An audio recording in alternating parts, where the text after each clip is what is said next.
నాటకం జరుగుతుంటే సైకిల్ వేసుకుని ఒకడు రుప్పుతూ వచ్చాడు మధ్యాహ్నం కూడా. అదంతా తాటాట్లు అలా ఉండే కదా, వాటితో కట్టినటువంటిది.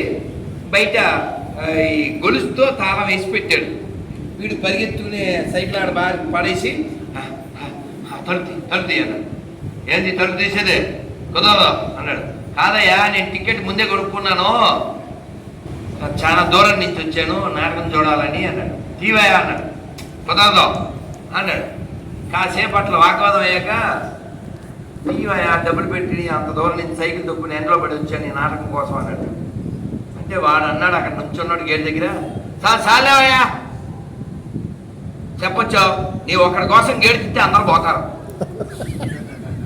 అంటే లోపల వేసి కుమ్మేస్తున్నారు.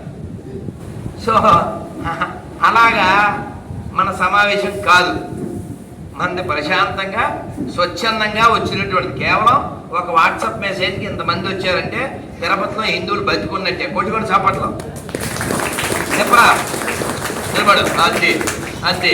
దత్తుగడికి కూడా కొట్టండి, మొదటిసారి బ్రెయిన్ వాడాడు, కొట్టండి చెప్పండి. మామూలుగా అయితే తెప్పరా అంటే కెమెరా తెప్పడం, ఆడే కూర్చోండి తెప్పడం, ఆడ తిరగకుండా దాన్ని తిప్పాడు. నేను ముందే చెప్పాను సభ ప్రారంభంలోనే, ఈ ప్రపంచం మంచి వాళ్ళది కాదు, తెలివైన వాళ్ళదే, గుర్తుపెట్టుకోండి. బాలు చెప్పాడు, ఎవరికి స్థలం ఉందో ఎవరికి బలం ఉందో వాడిదే ప్రపంచం. నేను చాలా మంచోడిని, నన్ను ఎందుకు మోసం చేశాడు, మంచోడు కాబట్టి ఉంచేస్తారో. Don't be good person, be wise man. అర్థమైందా? తెలివిగా ఉండండి, మంచోడు అనిపించుకోవద్దండి, అసలు అనిపించుకునే ప్రయత్నం కూడా చేయొద్దు. తెలివిగా ఉండండి, ఎవరికి హామ్ చేయకుండా ఉంటే చాలు, అదే మంచి. ఎవరిది ఆశించకుండా ఉంటే చాలు, అదే మంచి.